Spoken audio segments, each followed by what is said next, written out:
Welcome to the Athletic Football Show. I'm Robert Mays. Joining me tonight, it's my good friend Nate Tice. Nate, how you doing, buddy? Doing great. The little countdown right there. We're live from my apartment. It's Sunday night. Oh wait, yeah. Trust me. I was not ready for all of this setup, but I'm very excited. I'm very excited to be coming to people live after the games. It was an exciting weekend of football, and we have a ton to get to. So we're going to start with the Sunday night game that we just watched between the Saints and the Bucs. Buccaneers end up winning this game 30-20. I think this game unfolded in a pretty similar way to what we would have imagined coming into it. You know, we imagined that the Bucs were going to be really aggressive defensively in a way that they weren't the last time these two teams played against each other. They were. They forced Drew Brees into a few key mistakes in this game. So when you're thinking about the overall Bucs approach in this game, what do you think are the keys to what ended up kind of putting them out in front? It was a lot. Two-man had its day today, both sides of the ball. It was like kind of exactly how we thought it would play out because there's not going to be a lot of QB scrambling. So it was kind of how it played. A lot of swing of scores. You know, a lot of changes with that. You know, a lot of lead changes. So we kind of thought this game was going to be close, and it played out that way and pulled away at the end. But I mean, two of those interceptions were against two-man, and we saw the whole day both teams knowing that they're getting that, trying to find ways to beat it. Because if the quarterback's not scrambling, it's pretty dang hard. So that's why, you know, Brady's forced to throw back shoulder throws to Johnson in the fourth quarter because that's a two-man beater because the corner has his back turned to him. You know, the first interception, it was two-man again. Oh, yeah, sorry. Again. And on that one, the guy just undercut him. And even after that, like, you know, it was exactly what the Bucs are going to play. We talked about Bowles is just going to run what he wants to run. And when, like, he's going to run his two-man, he's going to run a spot drop zone, and he's going to bring some pressure. And it was funny because actually we said, you know, Brees is going to shred any pressure. They brought pressure and he hit Traquan Smith for the touchdown. It was like, you know, he just caught him when he had to. But it was exactly what the Bucs were always going to do. They're going to run their stuff. They're going to run their shit, and then they're just going to make you try to beat them. And Brees didn't have throws. Those throws were looking very loopy. You know, I said it looked like, you know, a Madden throw where you accidentally hit the button when you don't mean to, and the ball gets lost in there. And that's what some of those throws looked like. So I was actually, for a while, they were going like, oof, Brees is going to have to do this out next week at Ambo. But the Bucs won, so don't have to have that thought, but we have to talk about Brees' retirement next or something like that.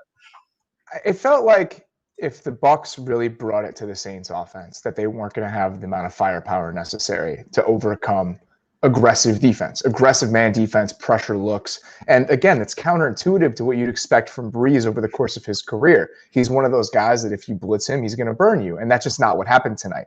They were in the hip pocket of those Saints receivers the entire game. And that Murphy Bunting interception is pretty much exactly what I wanted them to do coming into this game. It was a 5-man pressure with Devin White.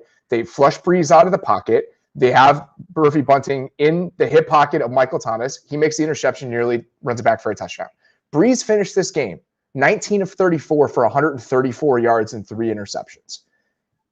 They just didn't have it. This version of Drew Brees against a defense that was willing to dictate the game to him in the way that the Buccaneers did, I just thought it was going to be really tough for this Saints offense to end up overcoming that obstacle, and they couldn't do it. And I was not surprised to see this, but it still is kind of a bummer that this is the way we had to watch Drew Brees in his 40s, clearly not 100%, you know, with weapons that really couldn't challenge a very good defense when they're playing the way that they want to. That's what we saw today. And it's not surprising, but it still is disappointing, especially if you're a Saints fan. Yeah, and the run game, like they're always going to have a good run game. The Saints are always going to do what they have to do. But, you know, even the second interception that Devin White got, it was, you know, the miscommunication that happens on it. Yeah. And it's, you know, you could tell they in between those plays because they were running choice routes with Kamara. They're going to run those every week. They adjusted, and I think it was cover 3 on that play. So on that play, there is a design, and usually you see this like once a season, a team tries to run this, and it'll be an A concept, but then they just keep the running back up the seam as opposed to angling across. He just runs right up the seam, and you're trying to split it. And it looked like there was a communication on that play. I don't know if Brees just blanked on it because he looked really disappointed in himself after. And Kamara looked like he was sure of what he was trying to do. So like, it was, you know, that's what happened today. Like you said, it was kind of sad to see it go down this way.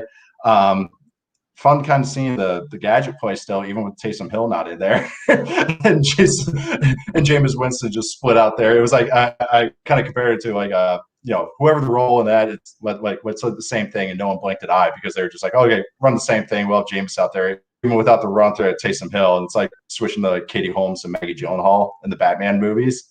Like, it's hey, wait a minute, you're different. Why you seem different. Yeah, and it was one of those things that I think that there was no way they were going to have any big plays down the field. The fact that the gadget play was the only thing they really did, I think, is telling. It was their only completion of more than 16 yards in this game, which isn't surprising considering the way that the Bucs were playing on defense. On the other side of the ball, this is the reason that the Bucs went out to get Tom Brady. This is the vision of this team that they probably had in mind when they decided to do this. And I remember the day they signed him, I was doing something and I was working and I stopped what I was doing to write about it.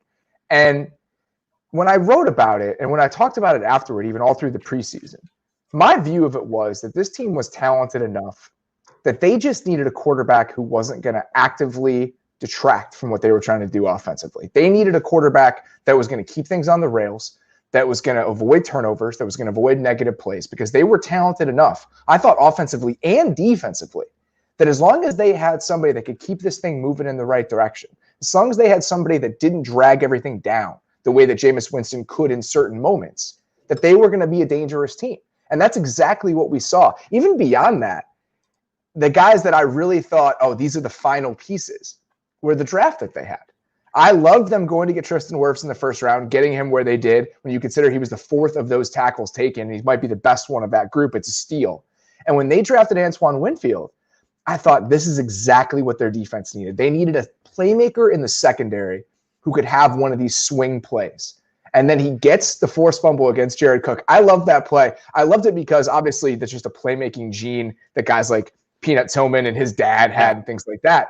But waiting for Cook to secure the catch before he went for the punch, so it was going to be a fumble instead of an incomplete pass, that dude is just a savvy player. But this was it. This was the overall vision when you bring in Tom Brady and you think, all right, we need 1, 2, 3 pieces before we are a team that can get right there on the doorstep. And that's exactly what this was for the Bucs tonight.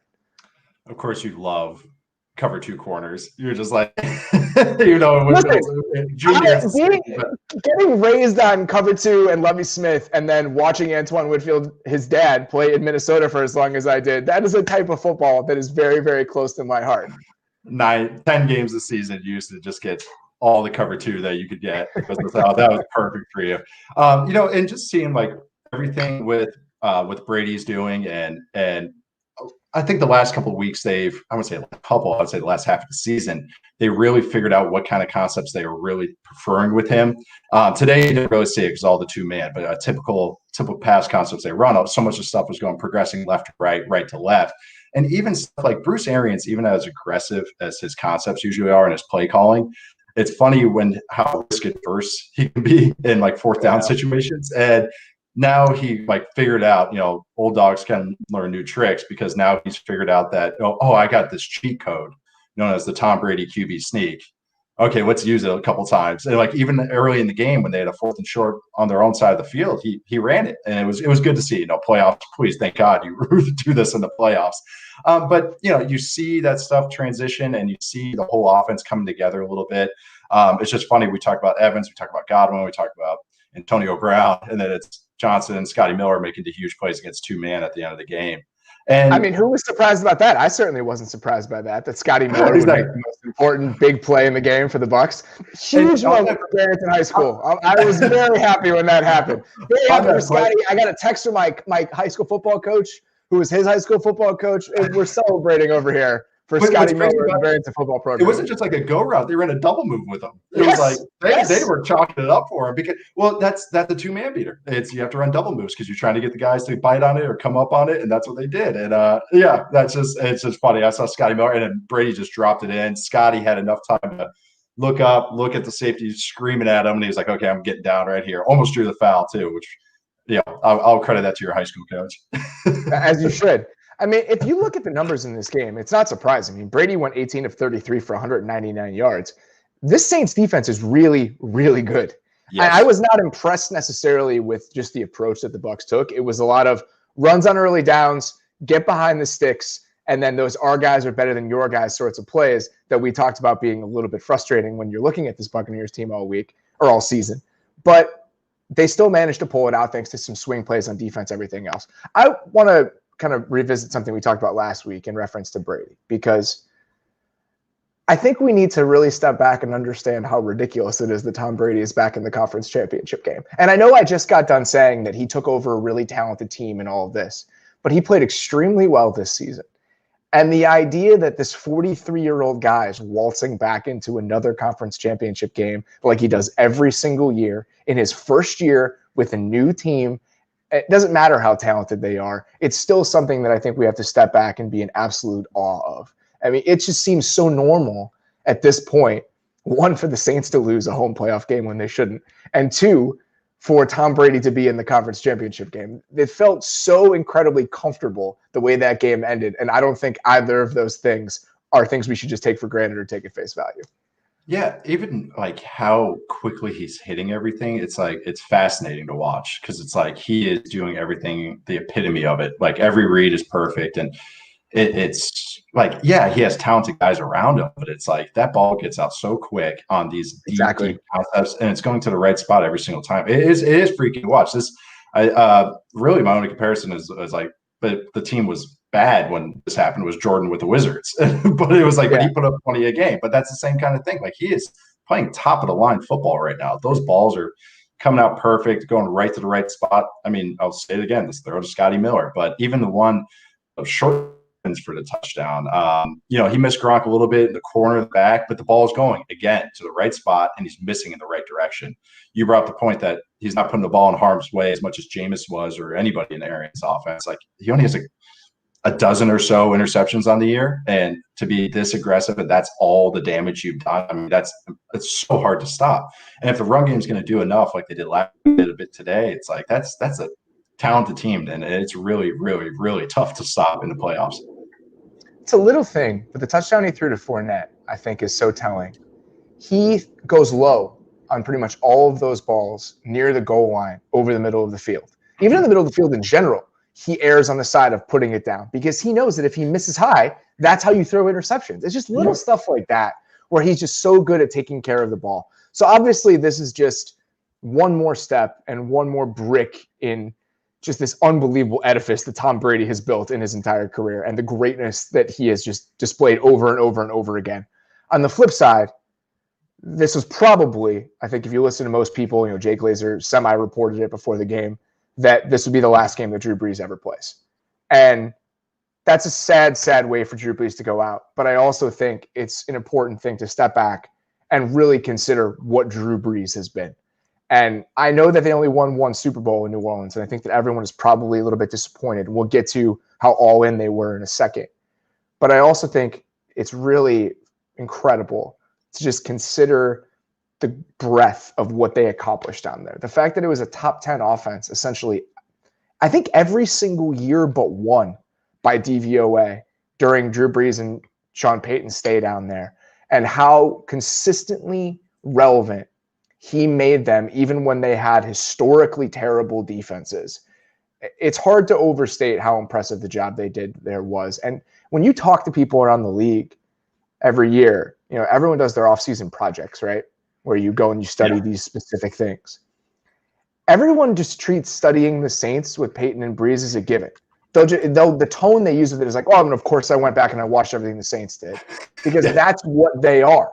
And the fact that that era could be over, and that era was so synonymous with excellent offensive football for so long, it's a tough thing to stomach as both a football fan and I'm sure for a Saints fan, but it really does feel like we've reached the end of the road, and the road was magnificent for almost the entire stretch. We, when I was in college at Wisconsin, we watched Saints film every summer, and the clip I still remember. And this also speaks to kind of the evolution the Peyton Brees offense has gone through in this last decade plus. Is like originally it was so much heavy play action with deep overs. They had an era of Jimmy Graham there, and so they're isolating him and running him stuff where they go 12 personnel and put him in the slot and doing like the play I call Saint, but it's a slug on one side and the seam. They're running stuff like that. And then now and they always had angle routes. That for some reason Sean Payton always just confined the guys that can run choice routes. Gee, I wonder why. But they had Sproles, and then now they have Kamara, and they just get these guys for him. But it's just so cool seeing the different iterations of kind of the same offense, but different emphases every couple of years as the supporting cast changes. And the play I'll never forget. This is how different these quarterbacks. We look at even you and I and a lot of people probably listening have watched Brees throughout his whole career, and you forget sometimes what they used to be when they're in their prime. And there's a throw. We watched the film at Wisconsin, and Drew Brees is running play action, and he play fakes with his right hand. He puts the ball in his left hand, and he wipes his right hand off as he's setting up the throw, and then launches a bomb like 45 yards, like corner out for a touchdown. And we laughed because we're like, did that just happen? And then he did it again later in the game, and he like an over route on another play action. He took his hand off the ball, wiped his hand, and then hit the back of his drop and threw it. And you forget, oh yeah, this guy just wasn't used to dinky dunk master. This guy was a master of everything. And yeah, he's a phenomenon. It was so much fun watching him, and whatever the makeup was, him and Sean Payton put together these game plans and just these efficiencies and explosiveness in different ways. And it was like you said, it was always concepts that everyone else watched because it was always just run so well. And Brees was always going to be teach tape because the ball was always going to go to the right spot. And now I make jokes about it like, hey, it looks like, the Madden throw or, just a lollipop throw out there. But guess what? He's still putting a lot of those throws on the money. So it's kind of sad seeing me a chapter close. And a chapter closes for the Saints too. We've talked about it the entire year. This team was as all in as you can be. I forgot that they traded away their 3rd round pick. This team has a limited amount of resources in pretty much every single way in ways that always sneak up on you. It's like, oh yeah, I forgot they traded away that pick for whatever reason this was. And that's what they've done. That's what they've done consistently over the last 5 years. They've known this. They've known this was the window. This was their chance to really try to maximize this version of the roster while Brees was still there. And they went as far as you could possibly go in that direction. As things currently stand right now, in this moment, this is with Brees still on the roster. So with Brees not on the roster, it goes down a little bit. But in 2021, if Brees retires, they are currently set to have $263 million in total cap liabilities, which puts them $82 million over $175 million cap. You're going to have to do some stuff with that. You're going to have to do some stuff with that. And, they got Mickey math, man. They got Mickey math. They can do it however they want to. And there aren't that many guys. Quan Alexander is going to, that's an easy cut. There's no guaranteed money left on his deal. But outside of that, Ryan Ramczyk is somebody that has no guaranteed money left, but they want to keep him. They just signed Thomas and Kamara. And a lot of the guys on this team that are aging and could possibly be off the roster are really important players. Guys like Cameron Jordan, guys like Teron Armstead. Teron Armstead was an all-pro tackle this year. The guys that are expensive are guys that if you lose them, you are no longer the team that you were. And that is now the question that the Saints are going to be faced with. What does this post-Brees era look like? Taysom Hill is sitting there with a $16.2 million cap hit next year. I don't know what is going to happen. I don't know what should happen, but we have definitely not only closed the chapter, we have slammed the one shut and lit the book on fire. That's where we are with the New Orleans Saints. And we got to see the team this year, and it was the same offense that the Bears ran with Trubisky. So is that what he wants to build around? And he's going to maybe put his money where his mouth is because he hyped him up so much this offseason. So it's more of a not even just a rebuild, but could go down the path of a full nuke, of just what they have to do with everything. And it's crazy. It's just even you just laying it out like that. It's not just the cap stuff. It's not just Brees retiring. That's a tough combination as it is, but it's just this hodgepodge of parts. It's an existential question.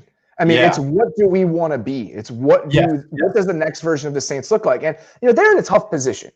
If the cap doesn't go down, and if COVID never happens, and if the cap keeps rising by $10 million every single year, they would be not fine, but in a much better position than they are right now. This was a team that I think when your owner is willing to spend to the cap and you have the cash on hand to keep giving out bonuses and keep kicking the financial can down the road, I think it was an inefficiency in terms of adding talent. And it was one they consistently exploited.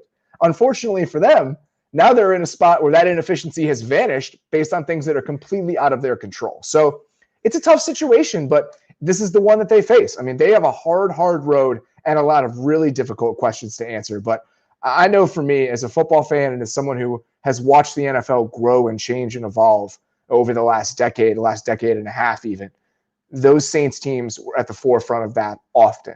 And it wasn't these crazy innovations, right? That's not what they did. It was all of these tiny little tweaks and let's do it from this formation and let's play with how many formations and personnel groupings we're using. Let's play with receiver splits. It just was the perfect way to understand quiet, subtle innovation. And that's exactly what they were on a consistent basis. And, we'll see if Sean Payton can keep it going. All right, let's get to our next game here. Chiefs-Browns 22-17 final. It's hilarious how little that score and that sentence describes what happened during that game. So obviously the headline here is Mahomes going out. Yeah.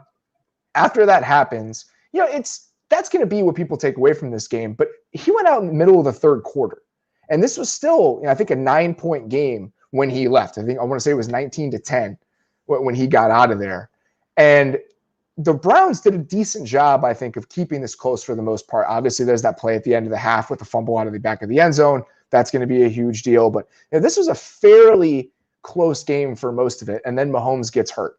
So let's talk about how Andy Reid handles this at the end of the game, because I think that's the other headline here. The 4th and 1 play and them deciding to go for it. First of all, just the balls to do that. And not only did he do that, but he went for it on 4th down a couple times in this game in semi-questionable moments. But I think it is so incredibly telling how calm and quiet they are, even with Mahomes out of the game, in some of these high-leverage moments.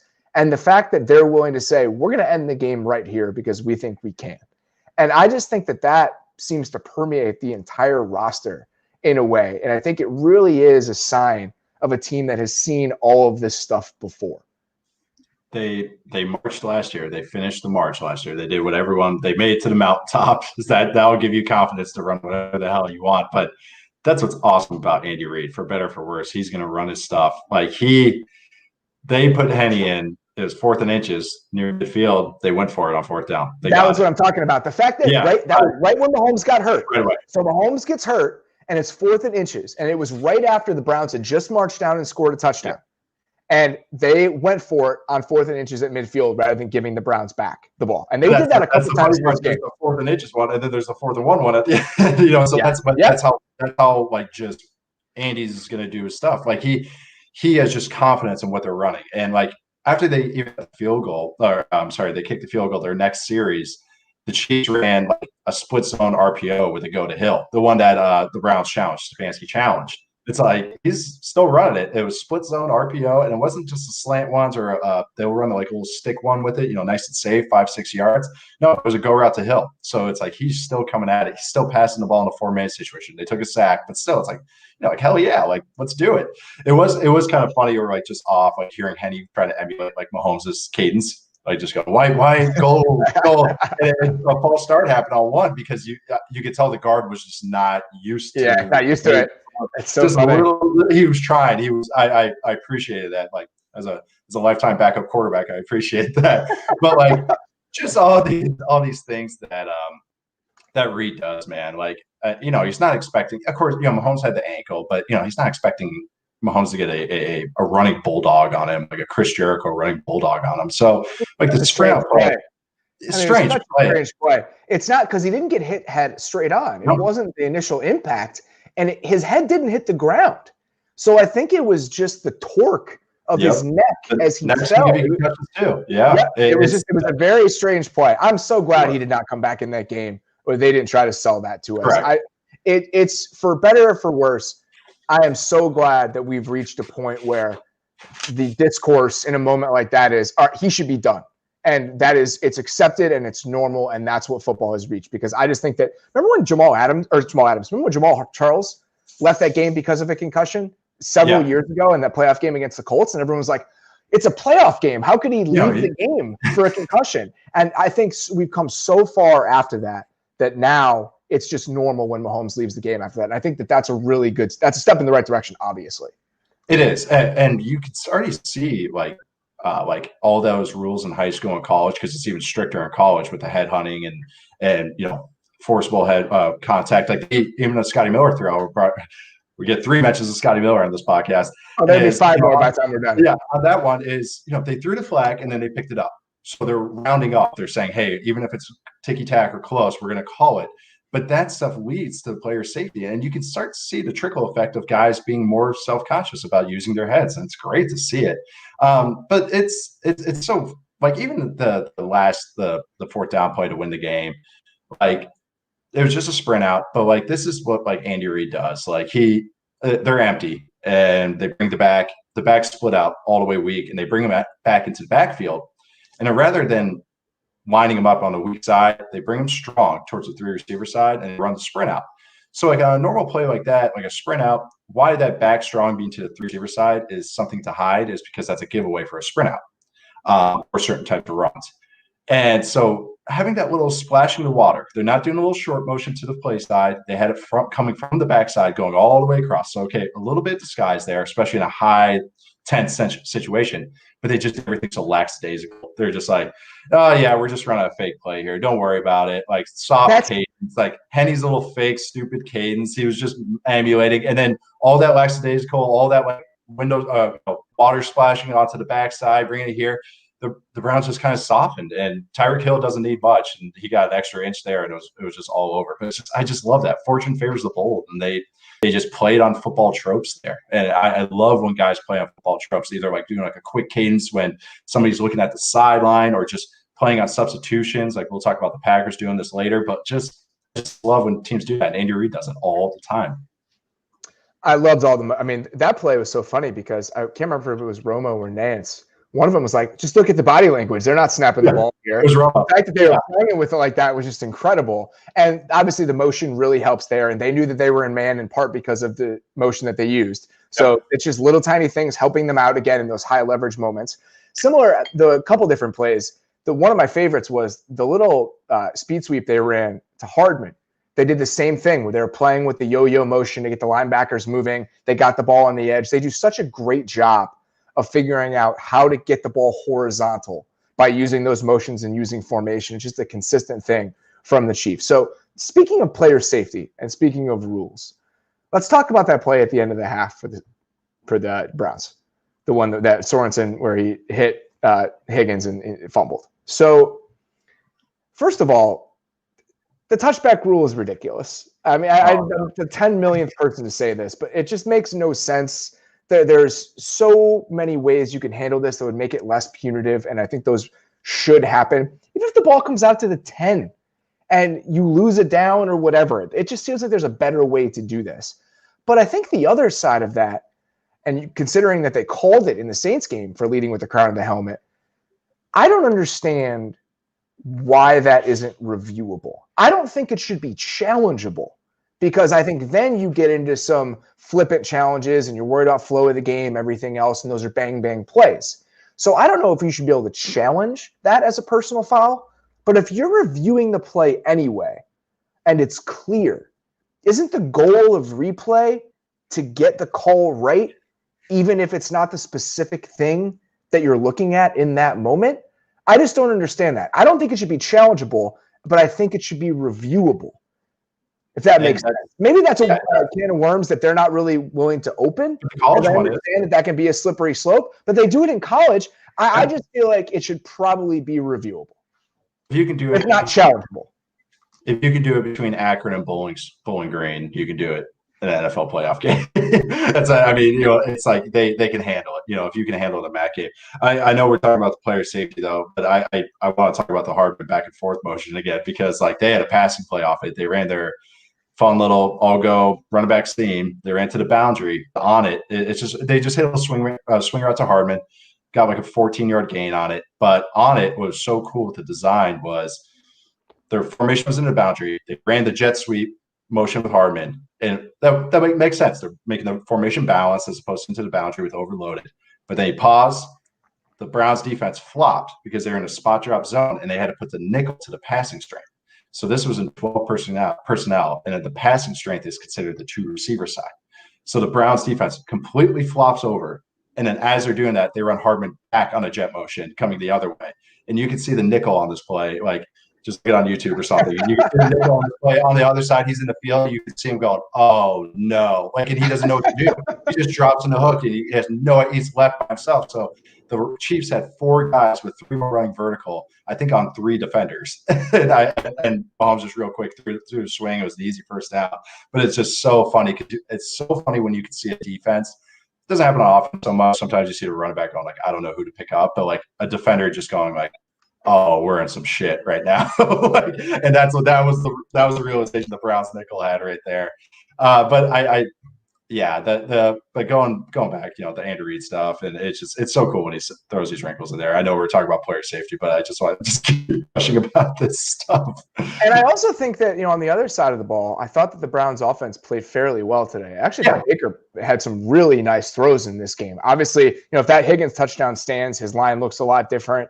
If, a couple different other things happened, but there was one really key play where Teller got called for a hold in the first half where they would have gotten down, I think, inside the 25. That comes back. This is a team that just has trouble playing that far behind the sticks. And I think you saw that a lot in this game. And then obviously at the end of the game, we could talk about, even if their offense played well and the play calling was pretty decent for most of it, situationally at the end, I think they had some issues. So the challenge you talked about from Stefanski came at 11:03 on that ball to Hill. I can understand challenging that. It happens right in front of you. His back was turned to you. It looks like he probably dropped it. You don't have the benefit of the 5 slow motion replays that we've just gotten to watch that hadn't happened by the time you have to throw it because they're playing fast. So you lose the timeout there, which is a problem. But still, I can understand Henny's in. You don't think they're going to be able to move the ball. And that chunk suddenly becomes really important because then it's 2nd and 10. They're behind the sticks. You can get the ball back there and potentially try to put this thing away. But losing that timeout ends up being a huge deal. And then eventually, the Chiefs were moving the ball on that drive, and then Henny bailed them out on the interception. So then the Browns get the ball back. They get the ball back with about 8 minutes left from their own 25-yard line. There was not enough urgency on that drive for me. There were letting 40 seconds essentially tick off between plays. They had a first down run to set up their last set of downs. Chris Jones just blew it up. And they absolutely blew it up. And then 3rd down, he beats Teller right off the snap and forces Baker to check it down into the flat to Hunt. And they eventually punt on 4th and 9. 4th and 9 is tough. Yeah. I mean, that's one of those things where you're really hoping to, when you dump it off there to Hunt, you pick up half of it and you can maybe try to pick up the 4th down. 4th and 9, I think, puts you in a slightly different, more difficult spot. Yes, to get on it for the pressure because, it's like the defense can't sink. You get those checkdowns when the defense sinks. Rodgers hit one actually where he purposely did it, but there's no time to let him sink. That was a panic, almost hot throw. He's like, oh, screw that, because Chris Jones won so well. Sorry, keep going. But it was just like, but that's exactly right. I mean, Chris Jones, and that you don't want to throw the ball to Kareem Hunt there. No, you're trying to push the ball downfield, and Jones won instantly. And I think that I want to point out that because obviously, we know the Chiefs' skill position players. We know that. I mean, Hill and Kelsey both had 8 catches for about 110 yards in this game. I want to talk about that in a second. But on defense, they had a couple guys that were huge. I thought their defense played well overall, especially against the run. I thought their guys in the front 7 did a really good job against the Browns' offensive line. But a couple different guys. Jones makes those plays, and he had a few just splash plays in this game. Matthew, same deal. He had a couple incredible plays against the run, stringing stuff out. And the interception, when you see that kind of pick, sometimes it can be a guy just being in the right place at the right time, where Baker doesn't see him, he throws it to him. They were running that coverage a ton today, which is like a cover 2 look where Matthew drops down as a robber in the middle of the field. So on that play, if you go back and watch the replay, he's doing that. He's just sitting there in the middle as kind of a floater. He carried the tight end vertically up the field, let him go, came down and floated there where Higgins was, read Baker's eyes and picked it off. It was an incredible play. Yeah. I mean, that is just exactly why you have him in that space. But that's not a Baker threw it to him because he was standing there thing. That's him doing exactly what he needs to do in that moment. And that coverage all day was giving them trouble because they were trying to hit some of those play action shots. And the Chiefs were essentially saying, we're not going to let you beat us over the top in this game. We're going to sit back in that. We're going to have Mayfield sitting there or have Matthews sitting there to try to get one from you. And that's exactly what happened. And I also thought Ward was awesome. He made a couple really nice plays against the run. He's just they really do have a few guys on that defense that 1, 2, 3, 5, 6 splash plays. That's all they need. And they have the talent on that side of the ball to do that now. They're willing to bleed a little bit to try and punch you back. Like they're just willing to take those hits. Like they're just like, okay, that's fine. Like, yeah, you got us there, but they're willing to bet that one of their studs will win, be it, Chris Jones, Frank Clark, Matthew, or that they'll just catch you in a blitz before you do enough damage, and that their offense will just keep trickling points up the scoreboard. And they're just going to say, okay, by the time you finally figure us out, it's too late. Here comes all the blitzes that we want to throw at you. But also, like, on the flip side, like, how good is Nick Chubb and Kareem Hunt? I mean, they're incredible. And the problem was that game scripts got away from them a little bit. Those guys combined they only had 19 runs combined, the two of them, and they averaged 5.3 yards per carry. It's just because they had to. Yeah. When you go down 2 touchdowns at the beginning of the second half and you have to start throwing the ball around, that's a difficult spot for this team to be, and they still almost won this game. Obviously, Mahomes being out is a huge deal. Mm-hmm. So you said something earlier today that I wanted to touch on. They were talking a lot on the broadcast, reasonably so, about how the Chiefs do such a good job getting Tyreek Hill on those over routes, those deep over routes from the slot in those 3-by-1 sets. And Kelce is a big reason why those can happen because he's a true number one receiver when he's lined up as the single receiver on the backside of those. So just talk me through how Kelce sets up Hill in those moments for you. So what the Chiefs have basically done is swap the tight end and the X receiver in their formation, in their 3-by-1 formation. Just the offenses I've been around, we call that 1-by-3 when the tight end, or nub, you'll hear it also called, where the tight end is the lone receiver on one side and there's 3 receivers on the other side. But on it, because Kelce is the 260-pound X receiver, he can run everything. We saw a couple of beautiful routes today. We're going to talk about it in a second. Yeah. Oh, my God. Just gorgeous. But when you're tight end can legitimately do that, it's unlocked so much. So it's just putting guys in the right places to take advantage of their skill sets. So in these 1-by-3 formations, these nub formations, first off, it gives Mahomes the easiest run pass or coverage read indicator on the pre-snap, zone man match coverage read on the pre-snap. But on it is, since Kelce can be used as an X receiver essentially, and you got Tyreek Hill, the Chiefs started running this more and more when they're facing like the Chargers twice a year. And even us, when I was with the Raiders, because we ran a single high, they were doing this to have Kelce tie down and then Tyreek Hill going over the top. And if he doesn't go over the top, they also have a deep dig like Hardman or Watkins coming on the backside. All those times you see Mahomes kind of drifting and then hitting something crossbody over the middle of the field. It's usually Watkins or Hardman coming on a dig or something or an over. And on it is the tie down with Kelce, and then you just get Hill going over the top. And on those, if it's a match coverage, you have a corner on Kelce. If he doesn't win, you high-low it. You're creating a high-low. And on those match coverages, the linebacker safety has to turn and run with Tyreek Hill.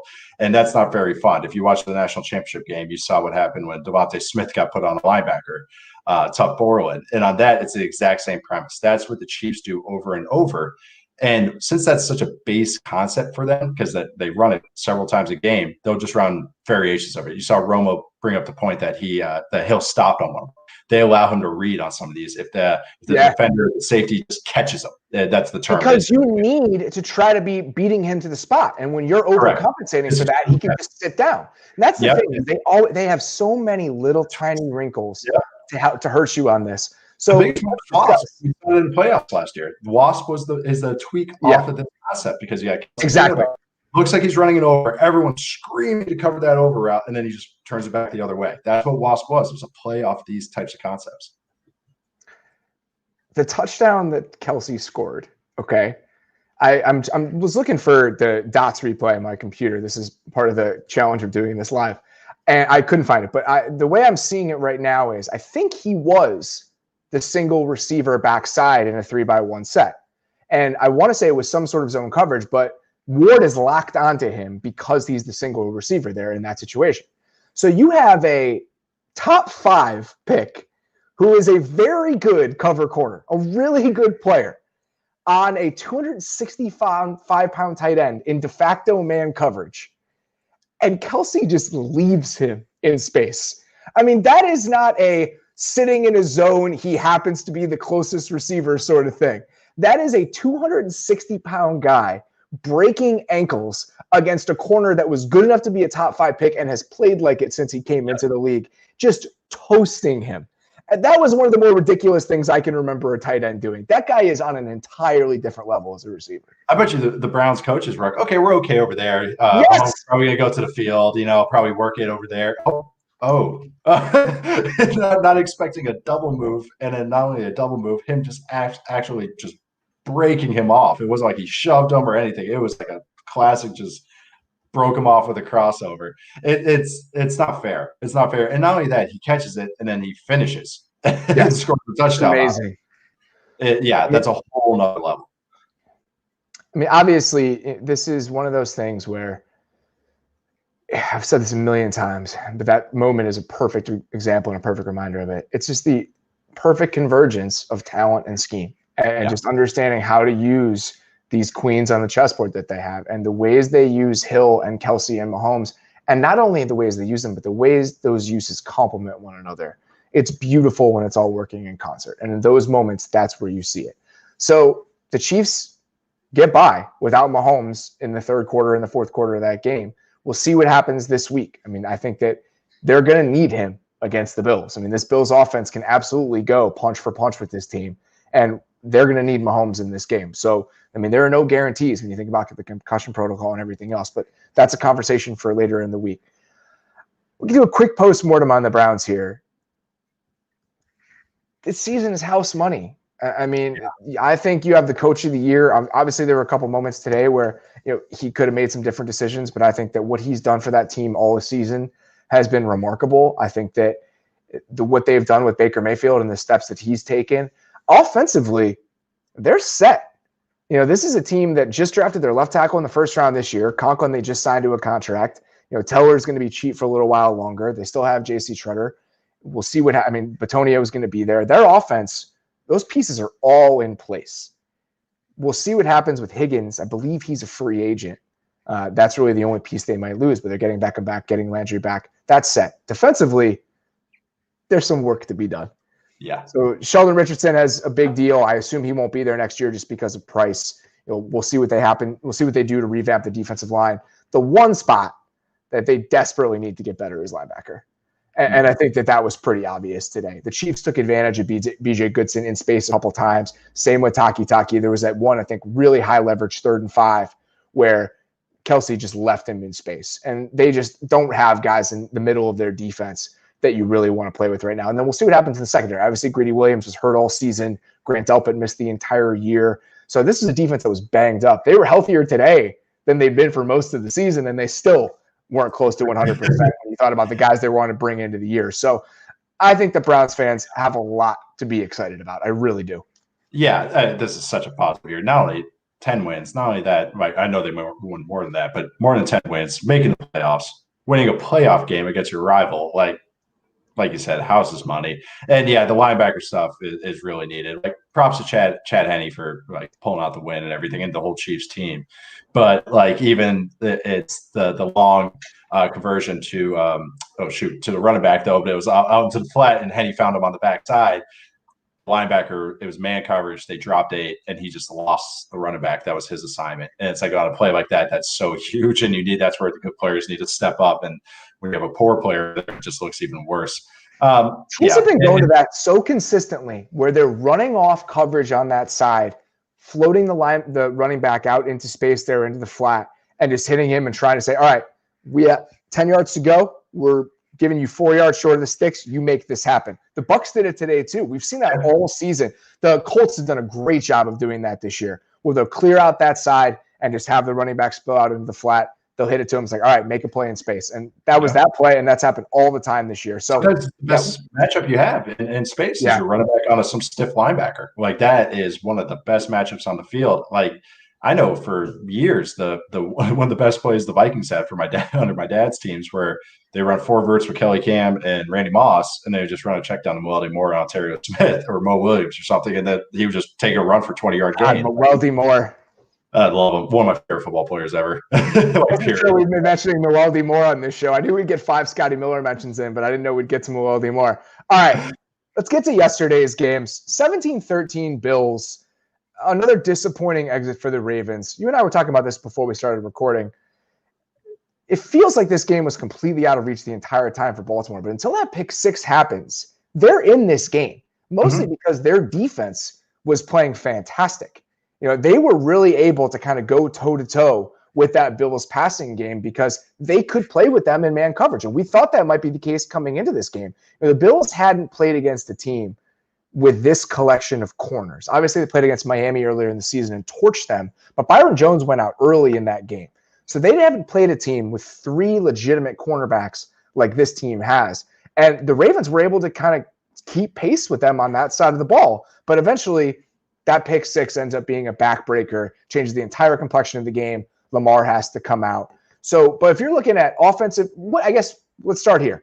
What element of this Bills team yesterday jumped out to you the most? Because I think obviously we knew the offense was great, but the defense ended up playing a really good game against Lamar Jackson in this Ravens offense.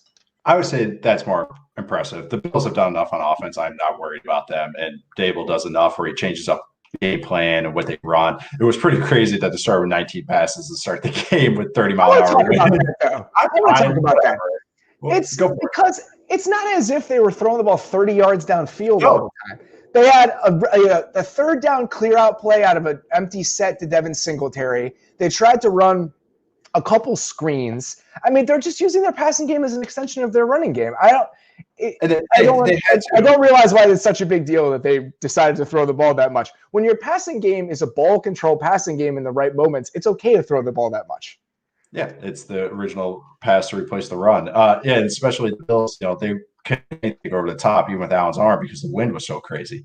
And I think the Ravens knew that. So they're like, okay, we can be aggressive. And that's, just these ebbs and flows that one thing leads to another. But like Dable these Bills just said some cool little fun man beaters, nothing like totally crazy, but right off the bat, they ran like a mirrored whip route. They hit Diggs on a dig or an over, something they behind. Do that all the time out of empty. They run those 2 little whips inside against man coverage. It's one of my favorite plays because you get Diggs and Beasley running whips, 2 guys that are insanely good in space like that, and that's a matchup for them that they can win consistently. And that's a play. They ran against the Cardinals. It's off of mesh. Like that looks like mesh. It looks like crossers with a dig behind it. That's all they're doing. They're going, nope, instead of we're making it look, we actually call that play Moses. When I was at Wisconsin, that exact play we call it Moses. Because it parts the Red Sea. Parts like the Red Sea. Yeah, so that's really funny. Yeah. So sorry, coach, but they ran that. And but they had another play where they motioned Diggs in, and the Ravens. I tweeted this clip. You can see the Ravens. They give it top hat coverage, and then that. Defenses and man coverage have different checks, just like an offense does. Every defense has checks versus formations. There's about 3 or 4 variations you can drop anyone. 3 or 4, I know. One of them is called top hat. And in that is the corner that's on the press or on the stack point man. He's pressed up on him. He actually has man coverage with the guy that's off the ball. So on this play, it was the first play of the third quarter actually coming out of the half. Allen, it's 1st and 10, hits Allen, or Allen hits John Brown on a corner route. What the Bills ran there. Beautiful throw, by the way. Beautiful throw. In the wind, he cut right through it. That's where arm strength comes in. It's in the NFL, you have to worry about like you. I know there's a lot of games in domes and stuff, but like, hey, you're playing football in December, January, and it's not like the ball game is always going to be in Miami and Tampa and California and stuff like in Texas. You have to worry about whether that's where arm strength comes through, because you cut through that shit. But so they motioned the stack on this, and it was just great opponent scouting because they knew that they're going to run top hat. Every team usually has one check that they run with. See the signal. They were double outs with Diggs and Brown. Beautiful throw, hits it. Just all these man coverage stuff. They in the second half, they hit a 3rd and 1. It was a zone read RPO. Knocks on the play, releases inside on his flat, as opposed to sprinting. If he sprinted straight. Last week we talked about RPOs, and you're asking like, hey, why is it maybe not so great against man coverage? If it was man coverage on the play, if Dawson Knox runs straight to the flat, the safety's just going to run right with him. Knox releases inside. So what does the safety do? He looks to see what the run play is because he's like, oh, my assignment's going inside. He looks like he's just the RPO where he popped over the top. Well, he blocked, didn't he? He went into block for a second. Oh, he did. He just stepped inside. Okay. But that's just because he didn't have to pick that he blocked. His release is all the tell that I get because it's a third one. It's a bang bang play. So the safety looks inside, and then all of a sudden I think he sees Allen get ready to throw, and he looks back, and like on the play, Diggs is blocking like almost like a picket fence, and it didn't even need to happen because the safety was just dead in the water. And they ran like a 4-strong sail concept where like with the motion, it was a 3-by-1 formation, the back speed motions, and because they're in man, the Ravens were running a pressure here. It was man coverage though. It creates just a natural pick, and Diggs used it and just runs a little sail route, and he's wide open against outside leverage. And it's like, oh my God, they just threw all the good man stuff out there. And the O-line was blocking so well, they can run a 5-man concept or 5-man protection with a concept like sail, which is usually a 6-man protection concept. It's, when you're that confident, you're doing that in the wind and you're just putting these 15, 18-yard throws out there. I know you're saying like, hey, it's a safer throws of those first 19 passes. They still push shit down the field. And it's pretty impressive to see a team do that against a team that's just saying, hey, we're running man coverage and we're sitting on everything.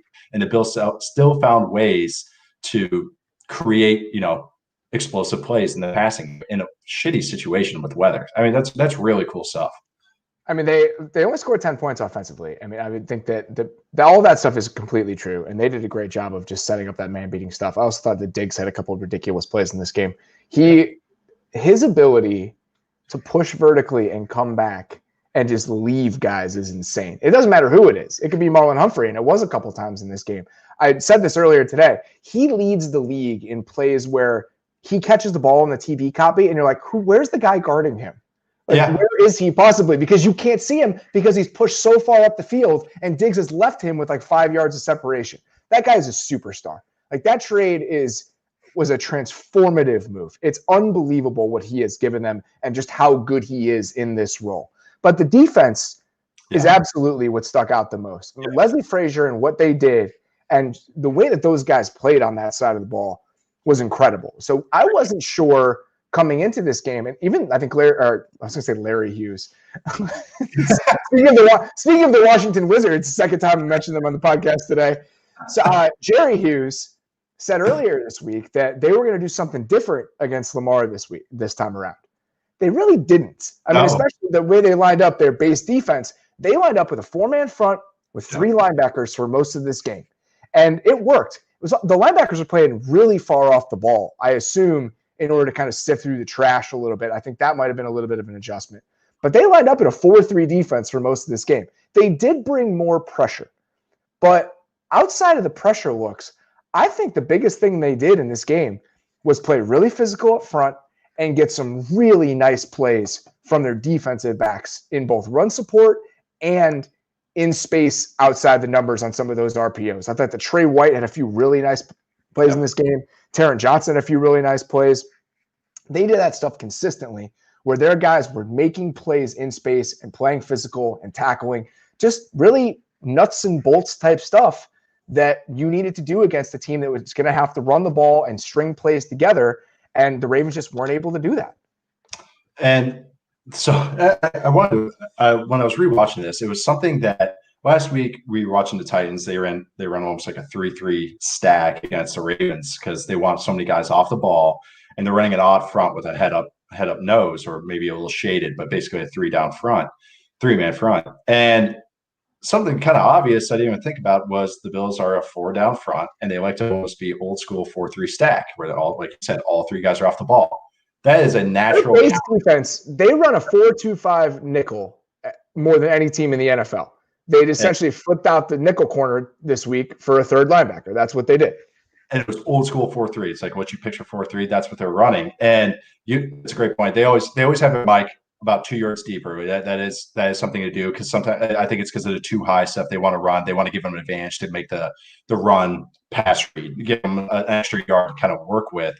I know kind of a lot of too high defenses prefer that, but the Ravens were killing teams with the counter, especially the GT counter. We've talked about 3 weeks in a row now. And the Ravens had to make an adjustment on it because that how they want to run it with pulling both the guard and the tackle, you only can really do that against a 3-man front. You can do it against 4, but it's better against a 3-man front just because of the angles. Otherwise, you leave a guy on block, that yada, yada. This week, the Ravens had to change that, and they had to pull the center and the tackle. And it became like a counter trap. So the center was kicking out the end, and then the tackle was pulling up. But because that's just that little difference, it was hitting differently than how we have been seeing it. So they weren't getting these edge plays that we were seeing. It was more up the shoot. It was more B gap-ish as opposed to C gap-ish. And it was something kind of obvious. I was rewatching it. I was like, man, I didn't even think about that. Like, they're going to have to change what play they run because they're not facing the 3-down fronts that a lot of teams use. They use kind of like hybrid fronts now. Old school 4-3 stack. It's a natural deterrent to that run game, even though the Ravens did some stuff on offense. But also the pick 6. We talk man coverages, we talk match coverages all the time. That was like just an old school red zone spot drop coverage. And red 8 was most likely what the call was. And you don't really, with match coverages, man makes sense. The guy's going to be locked on his man. Everyone's going to run with it. Match coverages, these guys have to play rules, and they have rules in their heads. So they're really looking at maybe the 2 receivers there in front of them, going, all right, how am I passing this off? How am I passing this off? Spot drop, these guys can keep eyes on the quarterback and really just how the ebbs and flow of the play is going. And it's a tight zone anyway, so you can get away with not having to pass everything off. So everybody has eyes on the quarterback, and the Bills do this so well, and they just confound on the ball. Like everybody was on the ball, and that's how generate the pick and everything. But it was just kind of cool. We talk match all the time. That's really what most teams run. Seeing an old school spot drop coverage turn into a huge pick 6 for the Bills. Just kind of funny. Like, there's always a tool in the toolbox for these teams, and you just have to. If you have the right one at the right time, it can turn into a great play like this. Especially everyone's so well coached, like the Bills are, and they just keep improving. This defense has really picked it up since their bye week. Here's another week where they just look great. A ton of credit to the Bills defense. And I think they had a really nice plan. They mixed it up enough. They blitzed more than they typically would. They had a couple 7-man pressures in this game, which is like, Jesus. You don't see that very often where guys are bringing 7 guys. And they did that. A lot of defensive back blitzes in this game. I assume there were certain things that were triggered. Remember Levi Wallace coming down after Jet went away from him or to him. I can't remember now. But it seemed like he was reading what was happening, and that was just a call. Yeah. And they were doing that several times. And I think that Johnson had a similar one where he came off the edge. Hyde had one where he came off the edge. They were really just kind of heating up the pocket. And I honestly think that was the way to play against this team because they forced the Ravens into a lot of kind of negative down distances they don't want to be in, and they forced them into being a drop back team. And I think that version of the Ravens offense, you really saw the cracks. Beyond the snaps, which is an entirely different conversation. I mean, that was a really big deal in this game, how much they were getting behind the sticks because the center couldn't snap the ball to the quarterback. But even beyond that, the offensive line was a problem in this game. I mean, you saw Jerry Hughes take advantage of whether it's Tyree Phillips or G.J. Fluker. They were rotating at right tackle, whoever was in there. Ben Powers had a rough day, both as a run blocker and as a pass blocker. I mean, that's what you saw. You had a lot of inexperienced linemen playing for the Ravens in the second half of the season. They'd made it work because of how much they were setting things up with scheme, how much they were running the ball, the angles they were creating in the run game. But when you have to play as a drop-back passing team, and you have a bunch of offensive linemen that have never really played in the NFL before at a high level, and especially in a playoff game against a guy like Jerry Hughes or Quentin Jefferson who had a decent game, they were outmanned. And the Bills were getting pressure consistently because the Ravens were having to play a style of football they don't like to play. I mean, all of the Ravens' best plays, pass plays, were Lamar going to do something. Yep. I mean, holy shit. Greg Roman has 0 passing concepts. It's like a couple of 4x1 empty stuff. Like everything's so static, which is just so weird. I feel like they would want to put everybody on the move because Lamar's going to extend plays once he's off his first read. So might as well just create a natural scramble drill for him. Like they even had a play like in the second half. It was a switch verticals concept, and they ended up running like a 6-man slide protection with it. And so they run a switch verticals, and of course Hollywood Brown on it settles. So they just like everything's static in this offense. And so they have no controller underneath. This is the same shit I got mad about Cliff Kingsbury doing to Kyler. You're making all these shot plays for him, and then you put nothing underneath him to work with. And you don't get the pull that you need.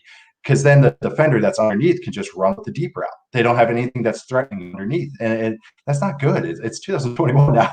It's like, this is stuff that you should have in your toolbox to call. So that play becomes just a 3-man concept for them, and it just turns into bad stuff. Like they should just watch 2012 Redskins and just watch RG3, and just what they did there. I think Lamar could easily do exactly that. Not everything, obviously, but just some stuff out of shotgun splits or split backs, or running some of that zone read stuff that Shanahan was doing that unleashed on the league that year. But they need something, because that stuff was simpler. And Lamar, I think, can handle some concepts. I get what they're doing. They want to lean into the run game and really build around that. But now, every one of these losses, we've said the exact same thing, haven't we? It was just, oh, wow, I don't know. They can't pass the ball. They can't drop back. And now we're on 2 seasons of it. And it's like, all right, got to really have some self-scout evaluation period this offseason, because that is stuff that it's like, you can't keep losing games this way. You have to have at least something in your back pocket. You just have to. It's something they need to work on, or make a change. But it's just one of those things where it just doesn't look pretty. It's not easy. It's not making it easy for Lamar, other than him being Lamar and creating things. And it's just not fun to watch at times. So obviously you get Ronnie Stanley back next year, which is going to be huge for them. Again, just kind of locking that down. You move Orlando Brown back to right tackle, so your tackle problems are solved. We'll see what happens in the interior of the offensive line. I think that the other thing they need desperately is just another receiving option. This is just a team that Willie Snead is their most reliable, let's get open in a high leverage 3rd and 7 moment on this entire team. And that's just not going to happen. Marquise Brown, I think, had a couple nice plays in this game where he came back to the ball a couple times, made a couple in-traffic physical catches we don't normally see from him. But they need a real receiver that can get open in space and make some plays. That is their number one thing they need to address this offseason, I think, on that offense, because the tackles are going to be okay. Yeah. So, it's so obvious that their drop back game and their personnel need some. And actually, maybe crowd noise for once got to the Ravens O line. I actually think, that was like the first time I've really felt crowd noise in weeks and weeks and weeks, and it makes sense. Bill's hosting it. They had those wagons circled, so it's just one of those that could be it too. People are human, and it's a high stress situation, like you said. Those are inexperienced guys, all of a sudden in a pretty stressful situation, being asked to do that, and stuff happens. People are human, but yeah, it's curious to see with the Ravens. I'm glad Ronnie Stanley got that extension too before that injury happened. Just one of the times it worked out finally for a guy. Just where bad luck strikes and getting away with it. Bakhtiari was the same way. Both two of arguably the best left tackles in the league got paid before they missed the playoffs. So with the Ravens, do you think they need to kind of start over here offensively? Do you think that there are tweaks that can happen with Roman that could take them where they need to go?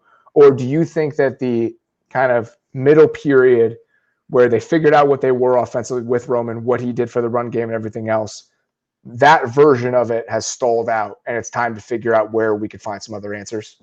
They need to do the classic passing game coordinator role. Sure. They need a guy that just handles the passing. It's a good call. Stuff's good. And it's just that he had Harbaugh in San Fran, that at least gave him some passing game, second set of eyes, and that's what he needs. He just needs something. If it's that guy's that's just his title, or if he's a receiver coach or a quarterback coach and passing game coordinator, something. But I think David Culley right now is technically their passing game coordinator. Okay. So they have one. Okay. Well, is it what Roman wants? You need somebody that maybe just sprinkle in something a little bit new, because what they're doing is not good. It was some of it's cute, but it's just not going to consistently get it done. And I feel like this is the 5th time I've said that this year. Said it last year. We're going to say it again this year. It's just the exact same shit, and it's definition of crazy. But yeah, if they don't want to make a change there, that's what I think is the best way. They have to get a new set of eyes just for the pass game. I think the run game, they haven't figured out. They make enough adjustments that I never think that's ever going to be an issue for them. And I think the defense is pretty damn good. And so I think that's the one big tweak they'll have to make. And finding that ball winner, they should go after a receiver I love. Screw route running, just win those 50-50 balls, baby. That's what I think that's what they need, though. You said Godwin back when, and they may not have the money for it, but he is the exact type of guy that could just be huge for them. He's just supercharged Willie Snead. That's what he is. Chris Godwin is the best possible version of Willie Snead's career. Like that, it's just that's exact type of player I think they need in this offense. Play outside if he needs to. Yep, he's the perfect guy for him. All right, let's get to the game that I was at on Saturday. Packers-Rams. Packers 32-18. I can't say enough about the performance that the Packers offense put together. Right. I mean, we've talked so much on the show about the Rams defense and Brandon Staley and everything that they do. Obviously, losing Donald at full strength is huge for this defense. They rely on him so much to kind of change the math. Rodgers was clean the entire game, I think in part because Donald wasn't on the field. That absolutely played a role here. But I also think that if you watch the game plan the Packers had against this defense, it was perfect. LaFleur and Rodgers were pulling every single right lever at every single right moment for the entire game. So the first play of the game, I want to point this out. So the first play of the game, they come out in a 3-by-1, those nub set you were talking about. The tight end is the single guy on the right. It was Mercedes Lewis in line, and they had Adams in the slot. And they had Adams motion out of the slot to the right side, and they ran a little quick out to him. And they were just seeing how the Rams would respond when they were in that formation and they had Adams in that spot. And Troy Reeder, this was the first time they did this. Troy Reeder followed him into the slot. So Reeder left the middle of the field, so there was no one in the middle of the field. They did everything they did on that first drive. All teams do this, but I thought the Packers were extremely efficient at it. Everything they did in their first 15 was designed to extract information for how they would be able to set stuff up later. And I just thought that, again, the buttons they were pressing and the ways that they were getting that information to use it later in the game, it was just masterful. I mean, we said coming into this game, they were going to need to take the cheapy plays because those are the ones that were there. And Rodgers is the perfect guy to do that. I mean, he averaged 3.5 air yards per attempt in the first half, and they looked unstoppable. That's so incredibly hard to do. And I just think that there are so few teams that could thread that needle in the way that the Packers did yesterday. Not once, even with that 3.5 yards, that stat, the 3.5 yard stat. It's not once where I was like, man, Rodgers just dinking and dunking. It was like, oh my God, they're marching on him. Like, so that's how it shows how productive these plays were. Like you said, early on, or early enough in the first 15 plays, they were poking and probing, figuring out. They went tempo, which you could tell every aspect of this game plan was thought out. They started to see that Aaron Donald was getting rotated. They went tempo, and because the team has to sub a lot, that's how you catch them. So they're just catching them in these situations. They ran it twice in the first drive, and it was just beautiful. And not even the pass game. And there's a couple plays I want to talk about. I can't wait. But there's a couple run plays, just simple. They were going split backs, either 20 personnel or 21 personnel, but split backs, 3 wides, and they'd run the little orbit motion, and they just run a simple zone to the running back, and they were doing it all the time. They had Jones map motion out, and they would run Dillon back into it. I also think that they were using that exact formation. So shotgun with split backs, and they were motioning one of the guys out. They were doing that also just to vacate the middle of the field. I want to say that was the slant to Devontae was out of that formation with Jones coming back across so they could create more space over there. It's like, you've fallen into my trap. This is exactly what I was about to talk about. That's exactly it. They're setting it up, and the runs were working. I think they hit it like 4 of them. We saw last week, we talked about, we said Schottenheimer and the Seahawks, what they were trying to do to beat these match coverages wasn't bad. Like, they were doing speed motions. They were trying to overload stuff. The ball just maybe wasn't finding the right guy, or the guys were just getting locked up. Same thing, the Packers ran similar concepts. They ran a shit ton of 4-by-1. So many times. But on it, you have Devontae Adams beating Jalen Ramsey one-on-one, breaking him off. Like, that's a big advantage. And the ball was going there. Like, Rodgers wasn't scared to take that man matchup, where as opposed to maybe, I wouldn't say Russell was scared about it, but was maybe not looking to it, or he just gets so fuddled as soon as it just didn't look spaced out as it did in practice. These are little tweaks like they did. Not only just the man beating speed motion touchdown that they had to Adams, just a simple play. If you watch it, MVS had a play, I would say about 14, 15-yard gain. It was about the 40-yard line. They ran a return crosser with him. And on that play, it was a switch verticals concept with speed motion, another match beater. I've seen this play. We ran a ton of it with the Raiders. Love it. We call it swipe. It's just kind of like the all-go RBC, but it's a 2x2 version. So you have the switch verticals and you have a swing route. So they run it. We've seen the Packers run this. And on it, as opposed to MVS, what I've run it before is either mirrored or you have like kind of like a now route that is your hot throw that you can also hit against cover two. I'm getting way too deep to it, but whatever. And on it, what the Packers do on this play, and I haven't seen this tweak, and I loved it, was MVS runs the crosser, which is still the hot read if you need it. I'm just guessing how they read this.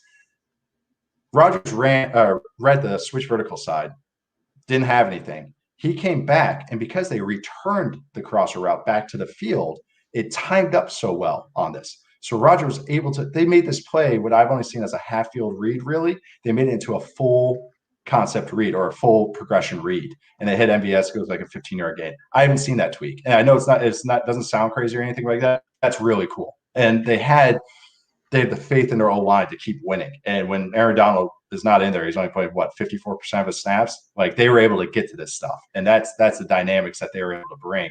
Just stuff like that's so cool. Like, I mean, that is just not something that you see every day. You see that play, the ball getting out quick, or someone just throwing to a swing right away. But nope, Rodgers hung in there, read it out, and turns into an explosive play. But that's what they did all day.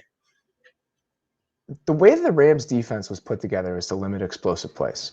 That's what they've done. They had allowed one 50-yard play the entire season before this game. They allowed 3 in this game against the Packers. But beyond the 50-yard plays, it's not the 50-yard plays. It's the 6-yard plays and the 7-yard plays. And Rodgers is both patient enough to consistently take those, and he has the ability to make the right choices when there's a 50-50 situation. If you're going to sit there and have one more guy in the box than you need to, he's going to throw that alert on the RPO to the outside. If you're not, he's going to run it. And Matt LaFleur said this after the game, and I think that it's something overlooked with quarterbacks in general, but especially in this moment, is how important it is to have a quarterback that puts you in the right situations all the time and that knows the offense inside and out and knows every single wrinkle and every single layer. And that's where Rodgers was in this game. He was willing to just take what was there the entire game. And if you're willing to do that, the offense always is going to have an advantage. You always need the offense to make a mistake if you were the defense. And he's just not going to make a mistake. There are no negative plays with this team, or very few compared to other teams. You have a quarterback that is going to play a mistake for – he didn't get sacked, and they had very few tackles for loss in this game. I think most of the stuff that they had was a penalty. And so they had 3 plays in this game of 3rd and 7 or more. 3. And they were 8 of 12 on 3rd down. The 3, one of them was the St. Brown tempo play that they had a completion on. The other 2, the Rams finally were able to get in some of these pressure looks and heat up the pocket. But they weren't able to do that the entire game because they were never in 3rd and 7 or more. So they can't play like that. And that's exactly what this game was. So 2 of the plays where they were a little bit behind the sticks. One was that slanted Devontae on a 2nd and 14 that was just disgusting. I mean, it's just the release is unbelievable. That's why he's great. He was almost like a break in case of emergency player in this game. And that was a break in case of emergency, and he made it happen. Another one was down. It was like a 2nd and 17 when they were down in the shadow of their own goalpost. So the Rams had a chance to get in one of those pressure looks again. They ran mirrored stunts on both sides, and Jenkins and Lisley just did an amazing job picking it up. And that's the thing, is even in those moments where they're not in an advantageous spot and they have to be pressing a little bit, they have the offensive line to hold up, especially when Aaron Donald is out of the game. And it was just a remarkable job. I want to talk about the run game just very briefly here, because I thought that the Rams game plan was interesting, because obviously this is a team that is based in zone runs, similar to the things we see the Niners do, all of that stuff. So the Rams came out and they were running a lot of 5-man front in this game with Reeder as the only 2nd-level defender.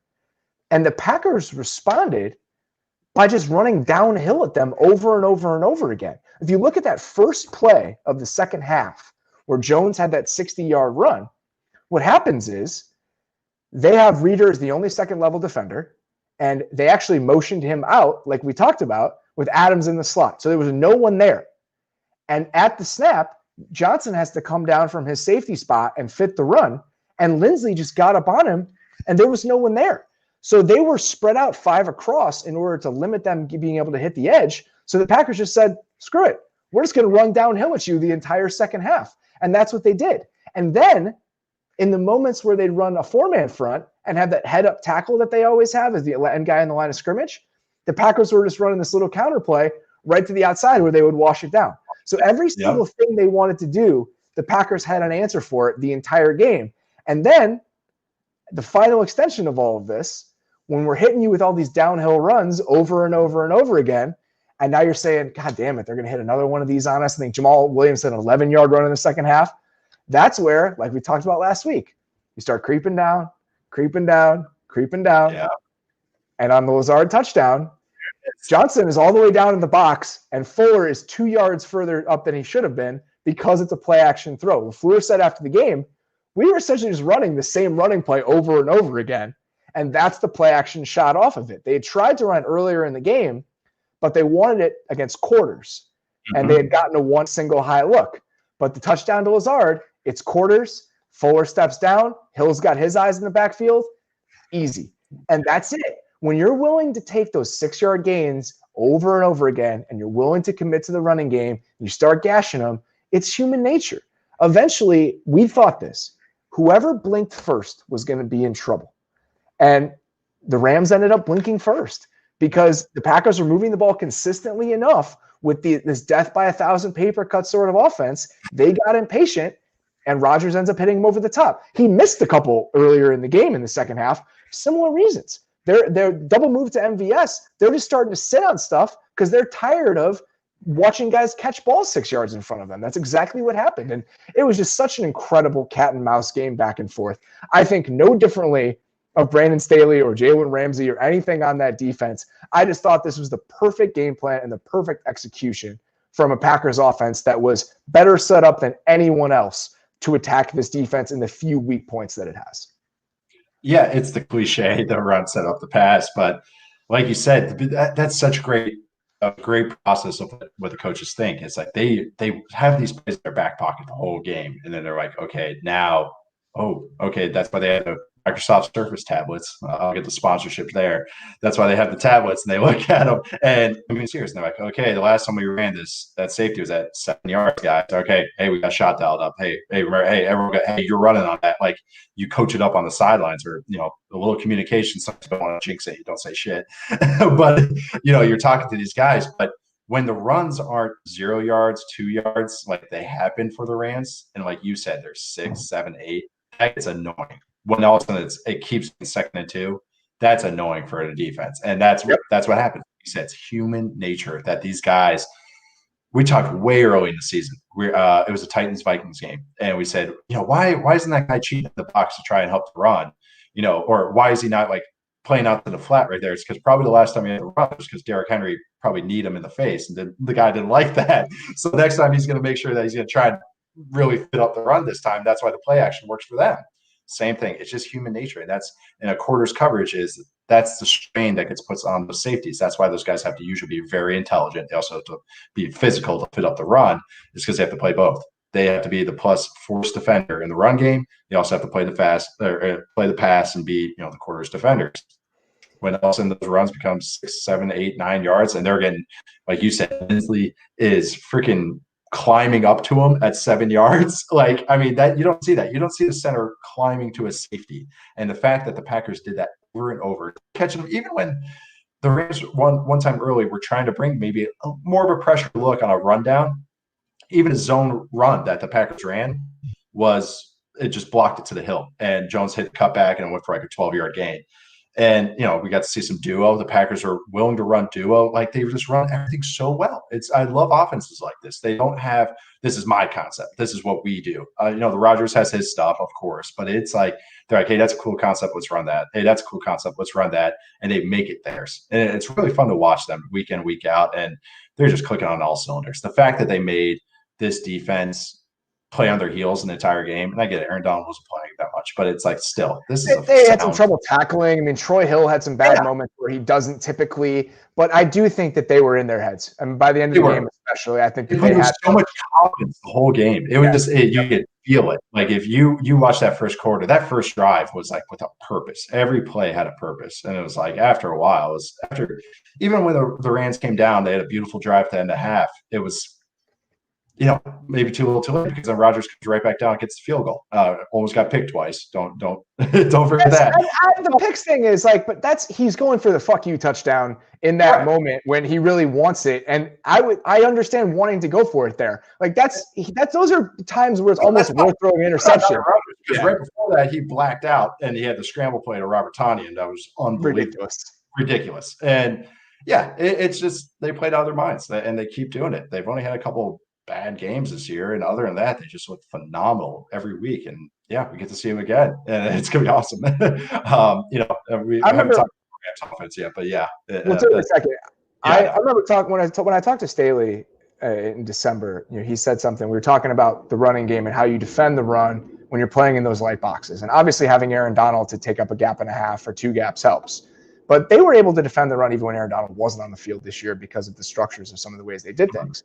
And what he essentially said was, and this makes total sense, when you're playing with that light of a box, you need to muddy it up. You need to not get hit flush with these runs. You need to kind of clog it up just enough to give your guys time to get there. And that's why having these quick hitting downhill runs where you can catch them flush the ways that they were, that's why it was working. Because you're not allowing these things to develop slowly in the way that you would with an outside zone run where it's a little bit easier to muck it up. Hitting them right in the jaw by running straight downhill was the exact way to do this, especially because the way the Rams were lining up. I just thought it was a perfect game plan in every way, and Rodgers was so in control. I mean, just had absolute, just his finger on the pulse of the game the entire time, and getting his guys in the right plays, everything. It was a masterful performance.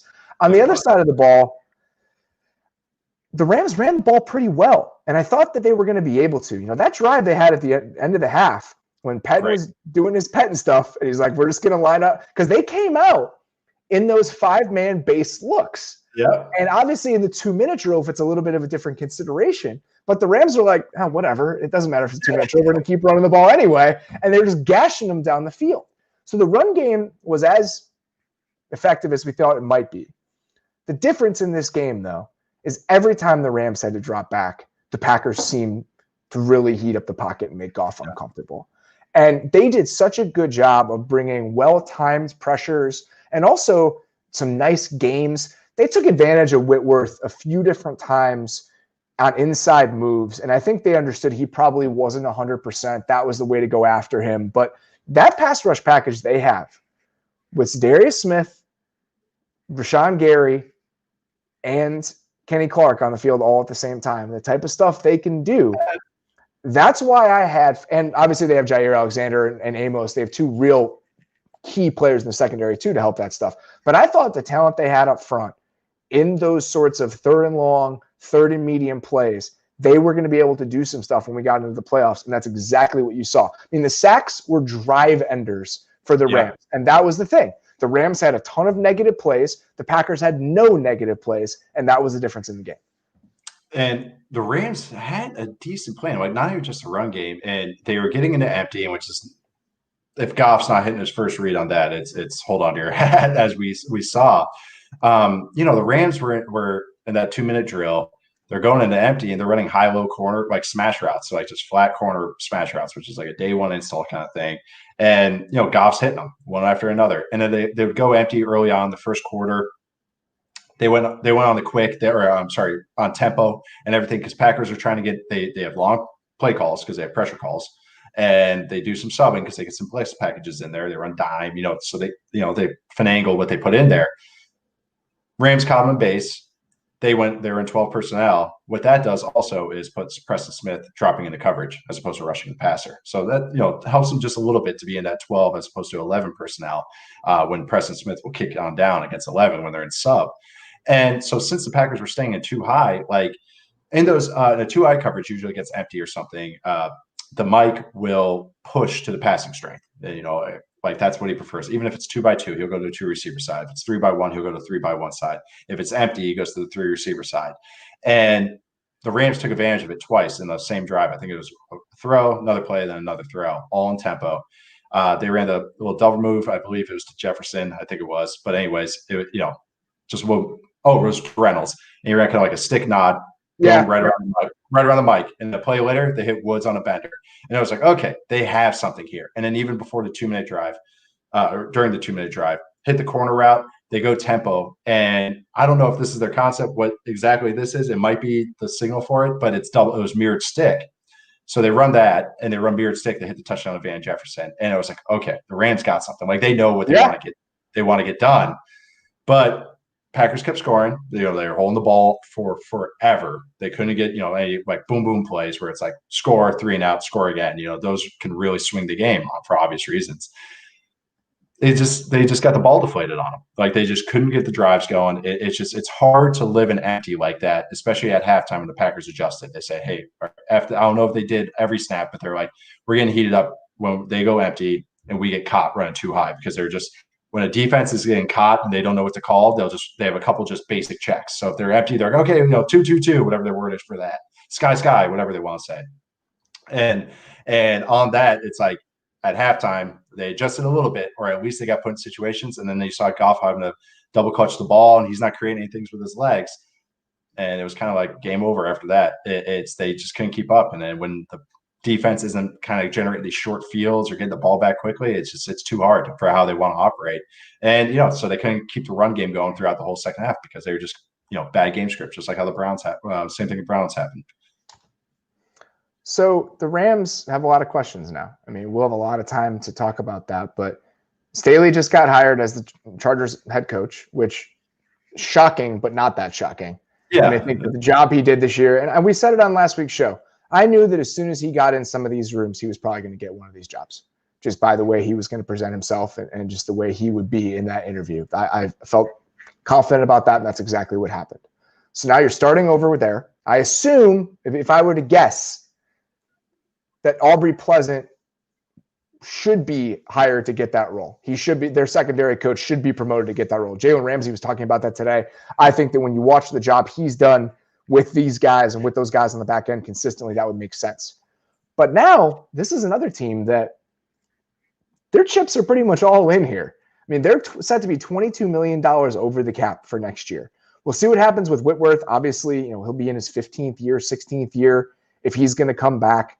But Aaron Donald's set to make $28 million next year. Jalen Ramsey's set to make $22.5 million, and Goff is set to make $35 million.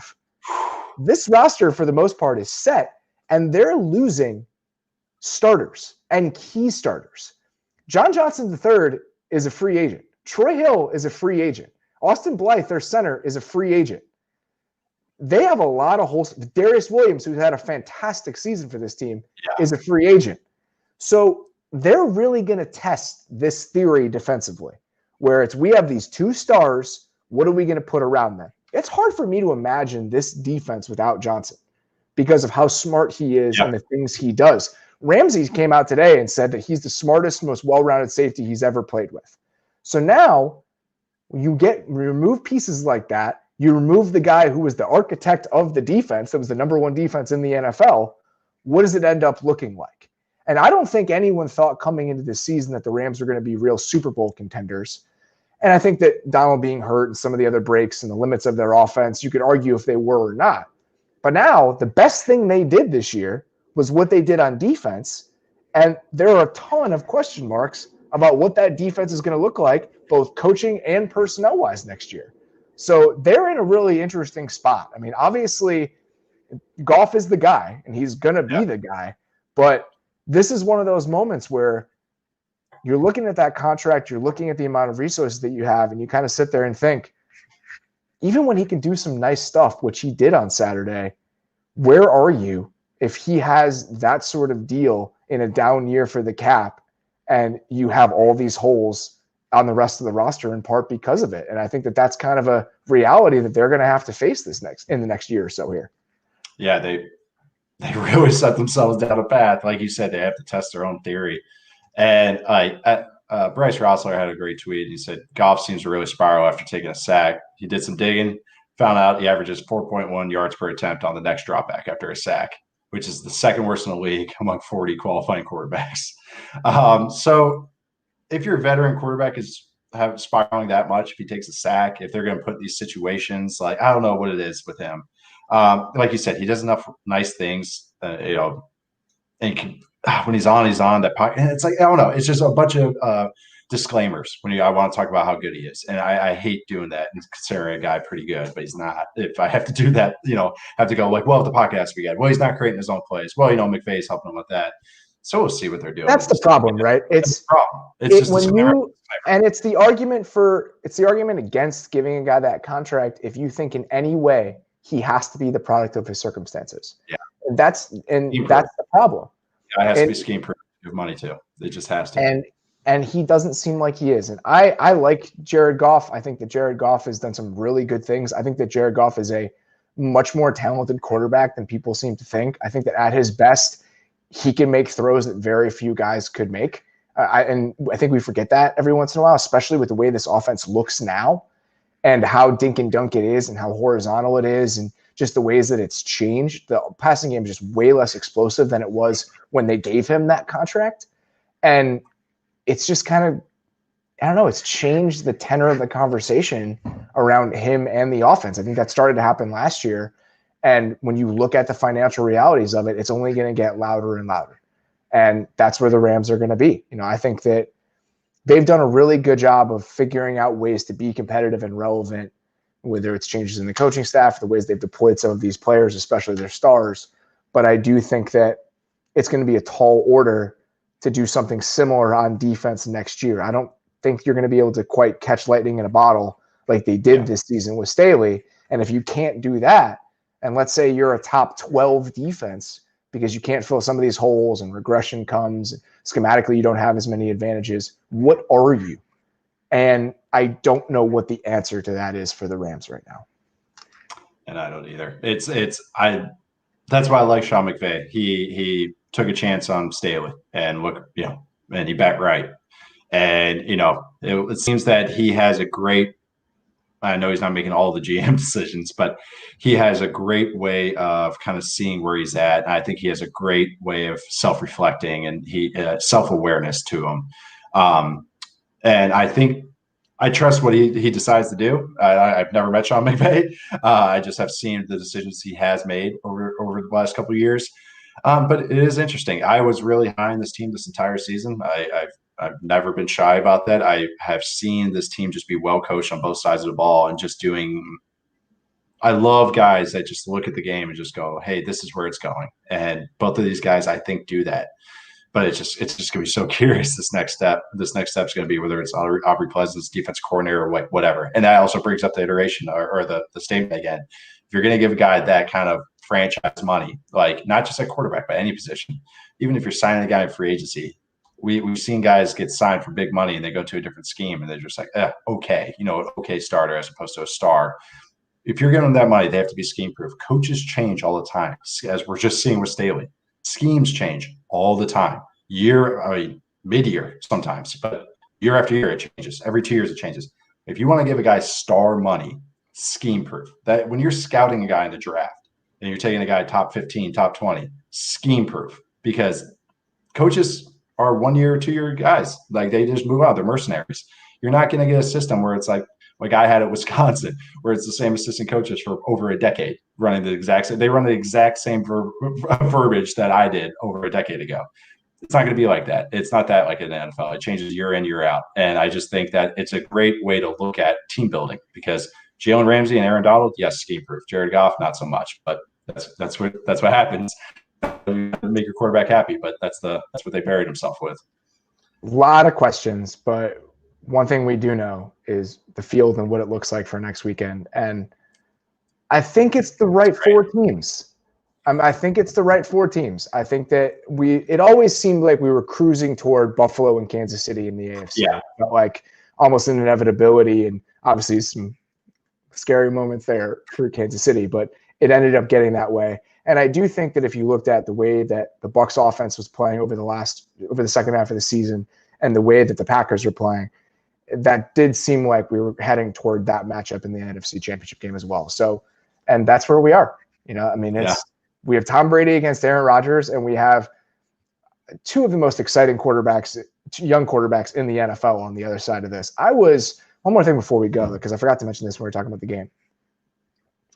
It's easy to get enamored with Josh Allen's physical ability. And I understand why people would. I mean, he could throw the ball out of the stadium, and he's so big and so athletic. The play he made where he fell down and then somehow got up and found John Brown on the sideline, that's ridiculous. I mean, you shouldn't be able to do that. And it almost, that's the specific example. But I do think that that game is a representation of how important it is to have quarterbacks that can erase negative plays for you. Yeah. It doesn't matter if you get a hold, anything like that. Both of those guys can overcome that.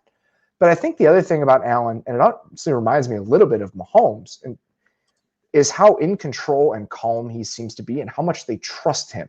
The autonomy he has, the line of scrimmage, in certain moments to make the right decisions and have that passing game become your running game.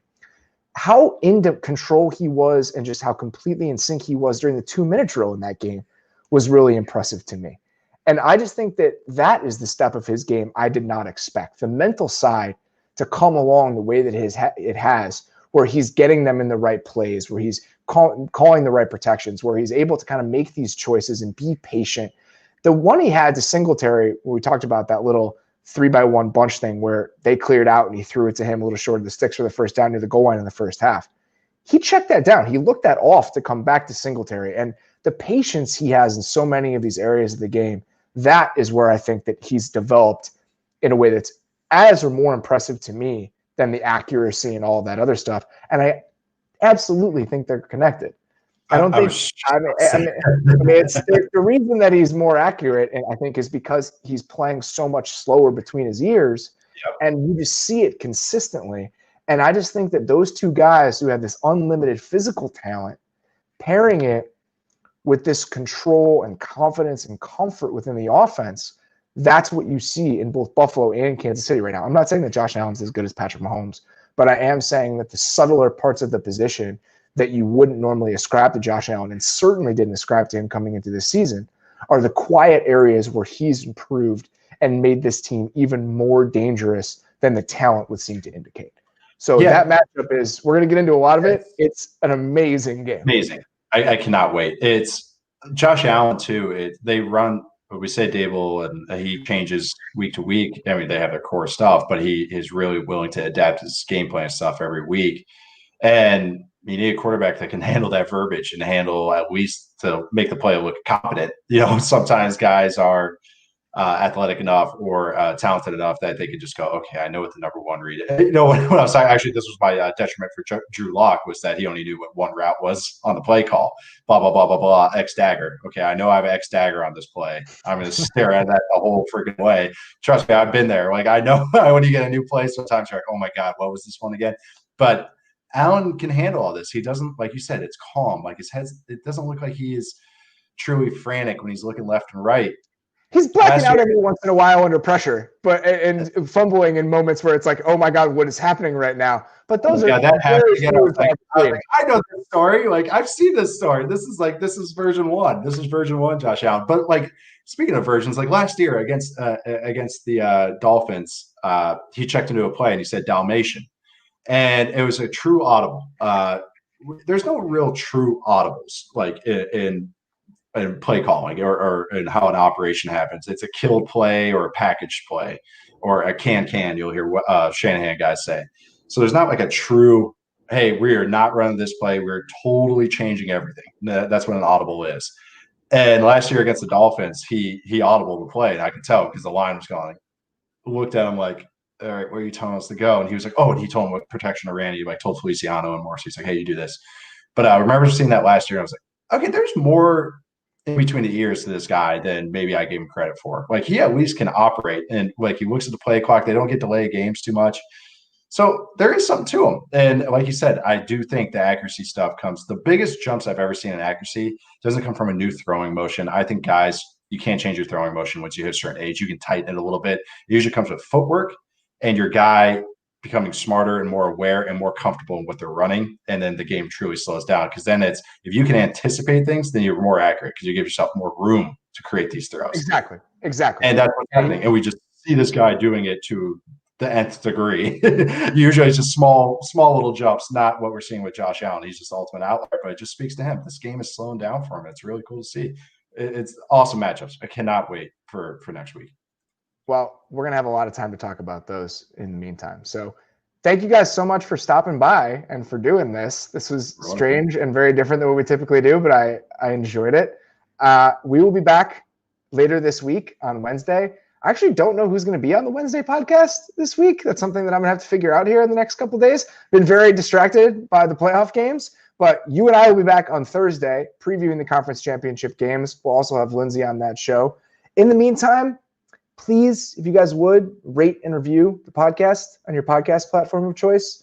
I would sincerely appreciate that. Somebody left a 1-star review this week because we swore too much, which I absolutely love. Oh, yeah, no, the first time you said 2 F-bombs, and I was, yeah. It was an indication of our lack of character is what it said, which I actually really enjoyed. So that was very fun. But all joking aside, if you guys would leave a review, that would be awesome. Also, please subscribe to The Athletic, theathletic.com/football show. It's $3.99 a month right now. We're putting out so much good stuff. Sheil and Ted did fantastic game previews this week. I'm assuming that they're going to do some more going into the conference championship games. I have another story running this week. I also wrote about Brandon Staley a couple months ago, or last month. If you guys want to read that, if you're a Chargers fan, please check that out. I also wrote a story about Brian Dable and the Bills offense last week. So we've got a ton of great playoff stuff on The Athletic. Please go check it out. We'll be back on Wednesday with our typical Wednesday show. Sincerely appreciate you guys listening. We'll talk to you later.